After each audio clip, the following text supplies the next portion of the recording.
Hi everybody, welcome to my channel, or welcome back to my channel if you've been here before. So yeah, today I wanted to do a VR and join in with Masha's Deck of the Year project and the Deck of the Month tag. So yeah, I wanted to jump on.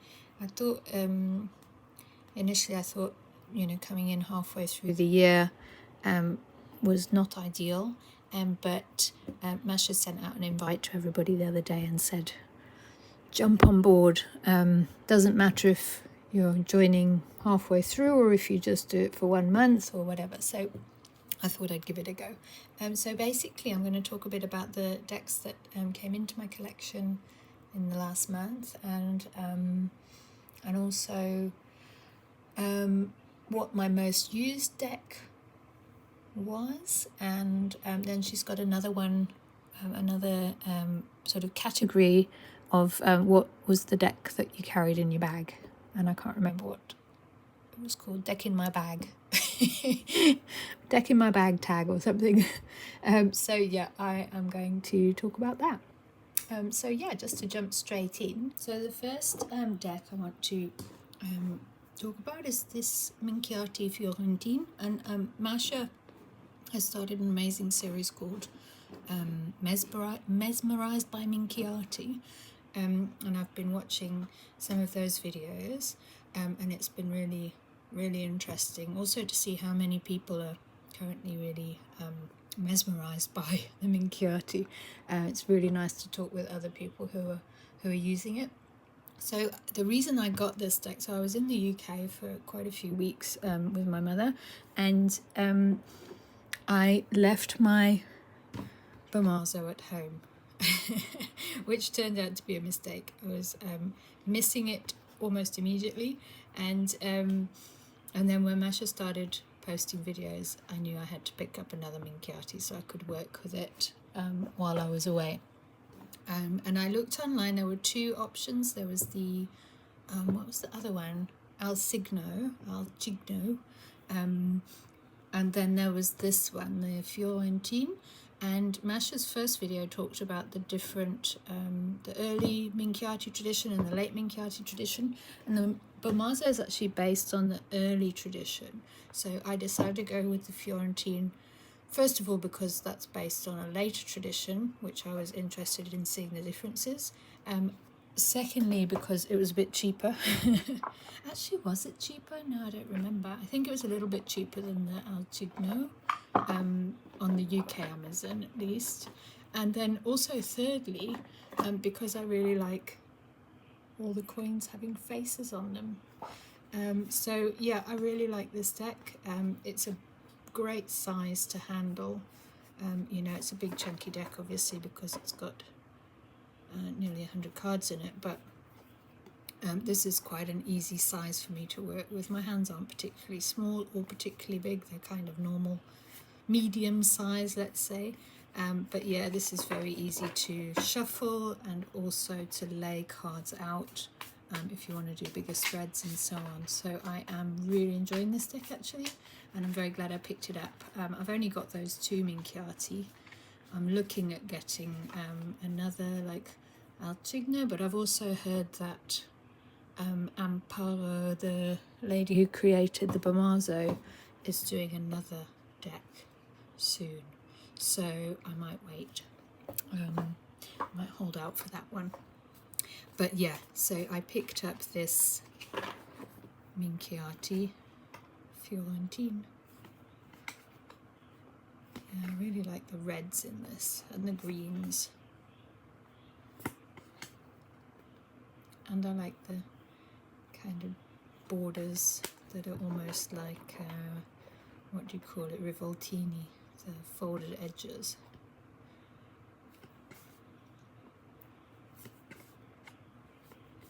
It's very cool. It's not quite as fine as the other one, the Etruria. And I originally wanted that one, but it's not available anymore. I think Los Scarabaeo's version sold out some time ago. But yeah, I really like these images. the Sun card, and the World, or Europe. Okay, so that is one deck that joined my collection. What else came in? I like the box as well, very neat. Oh yeah, another one that came in, and I've done actually a side-by-side of this one alongside the Minchiati Fiorentine, is this deck by Nova Mundi, the Siciliana, and it's another really nice deck. It's more of a standard size in terms of number of cards.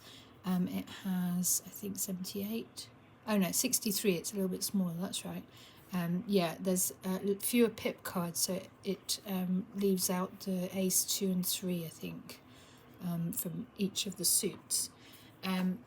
But yeah, the cardstock, it's a smooth cardstock. It's, what's happening there? Oh, I turned her over because I like her so much. She's really cool.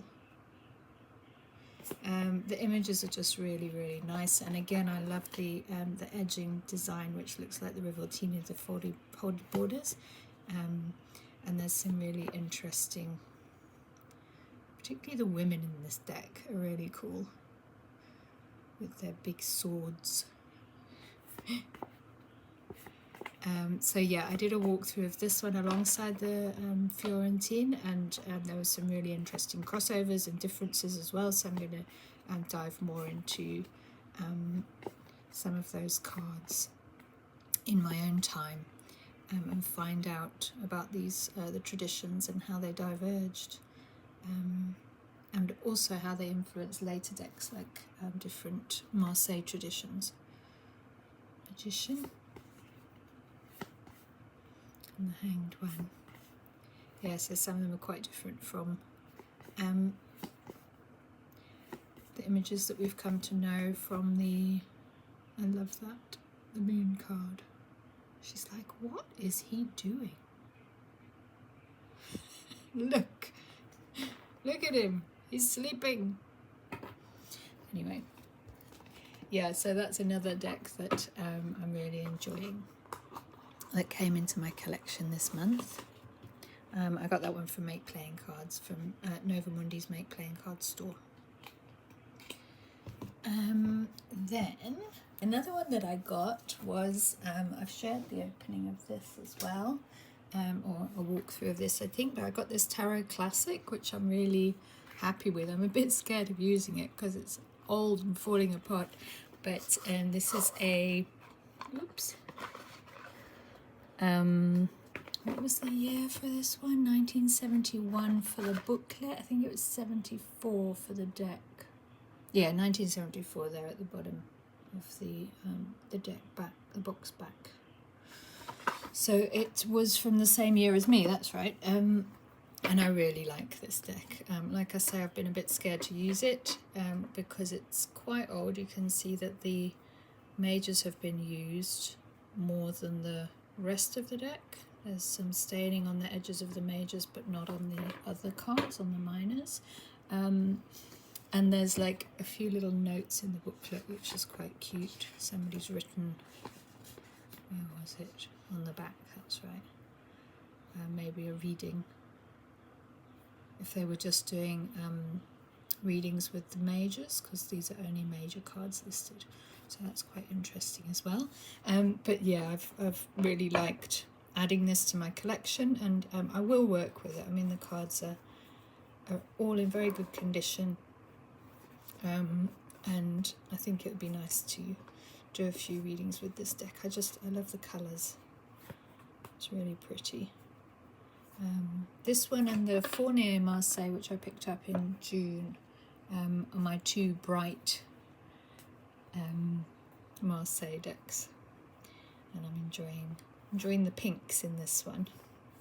Pinks and mustards, look at that. Yeah, so I've been pleased to add that one to my collection. Now, maybe what I should talk about next is the deck that I've been working with the most.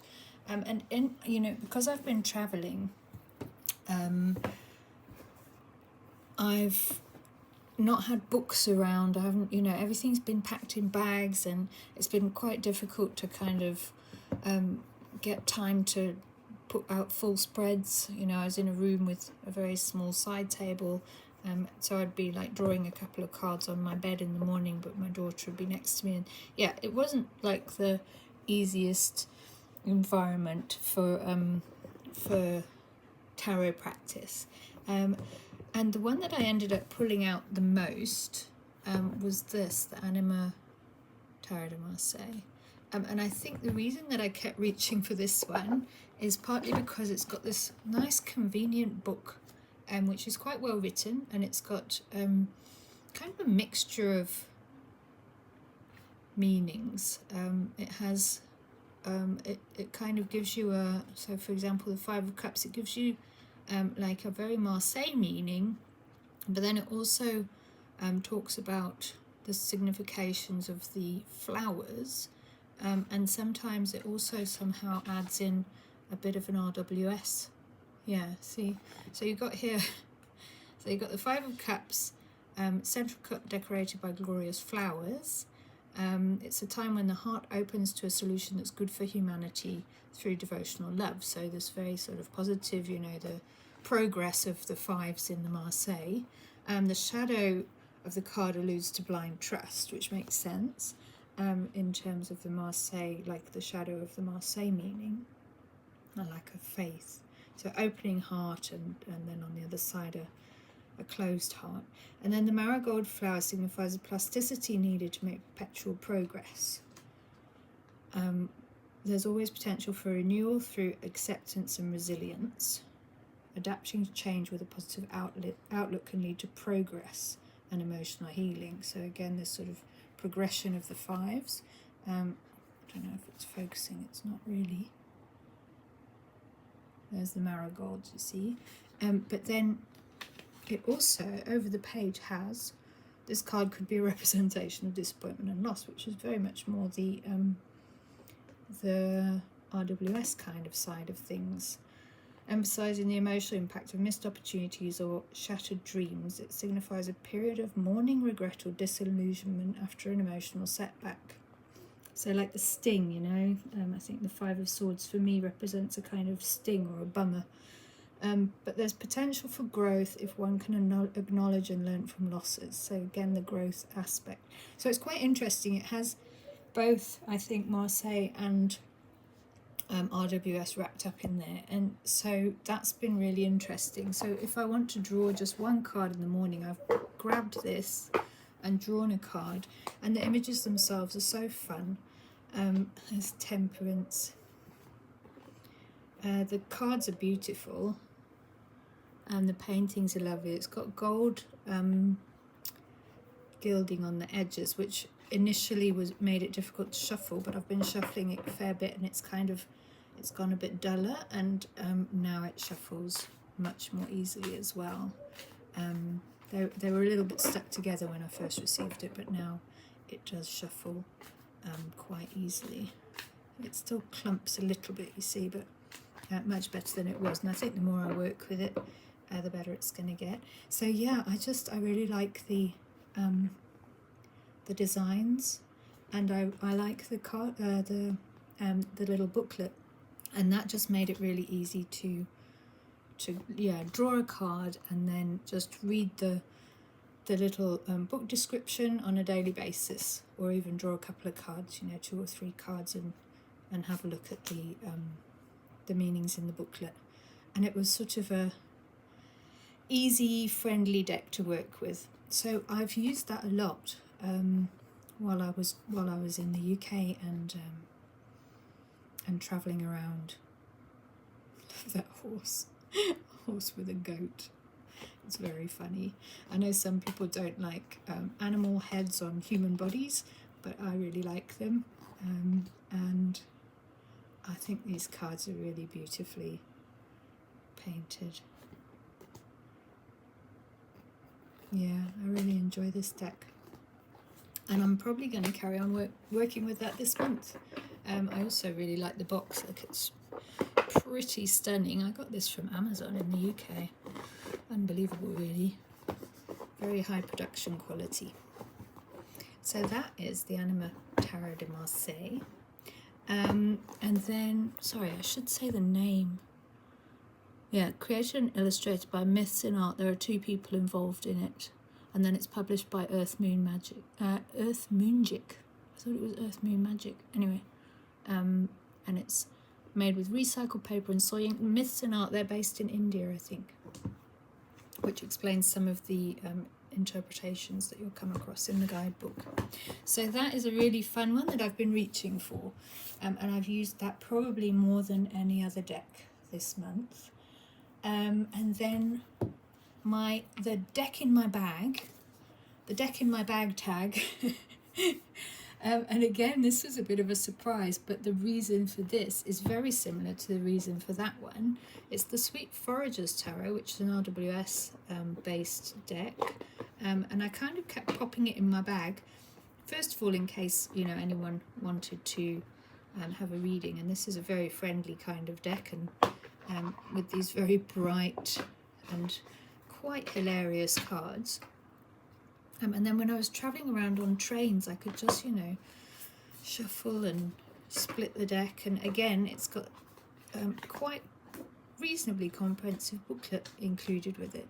Very small, and I read through the whole booklet while I was sitting on trains, while my daughter was watching her iPad. So it was just, again, it was a lot to do with the convenience of the deck size. So obviously this is quite a small little deck. It's got a sturdy box, so it pops in your handbag very easily. And yeah, it's got this cute little book, which it's kind of based on, it's like a story, you know, you follow this character, the Sweet Fool, through various scenarios. She comes across different people, and it's very inclusive language and imagery, diversity in skin tone, body shapes, and gender and so on. So it's really quite a nice deck in many ways, and I kind of like the weird little aliens in it. See if I can find you. There's an alien. There's lots of weird little aliens. Look at that for native ones. I love it. You know that's going to be good news, right? Judgment. Yeah, they've changed some of the suits, but they're not particularly difficult to understand. Cups. Crystals are earth. I think they're coins, discs, whatever. Yeah. A little green alien with purple hair. So yeah, I've been really enjoying this deck. I think it's really fun. And I might not be popping it in my bag so much here, because I've got another couple of pocket decks that I want to work with. I'm definitely going to be reaching for that every once in a while. And then the next one I wanted to talk about, is my deck of the month. So although I've been reaching for those, they're not my favourite deck that I got this month. I love both of these, but the one that I really am enjoying and that I received this month, and that I'm very excited to work with going forward, is this Van den Borre Bacchus Tarot. It's a vintage, and it came in beautiful, pristine condition. I unwrapped it, and there's a video of me doing that. Pristine condition. Now I've crumpled the little booklet. I drew a card earlier and I got the star, and that is such a beautiful star card. I love the paper. It's like an art card, and I love the colour scheme in this deck. It's very pale yellows and so on, and I'm really interested at the moment in the Rouen Brussels pattern, and this has obviously the Bacchus card, which is quite unique, and then these amazing swords.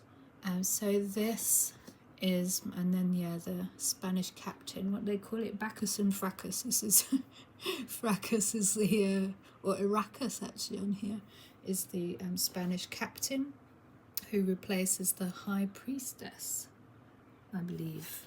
Yeah. So I really want to work with this and get to know the cards and the imagery much more, but I've enjoyed receiving it and just playing with it a little bit and looking through it whenever I've had a minute on my travels recently.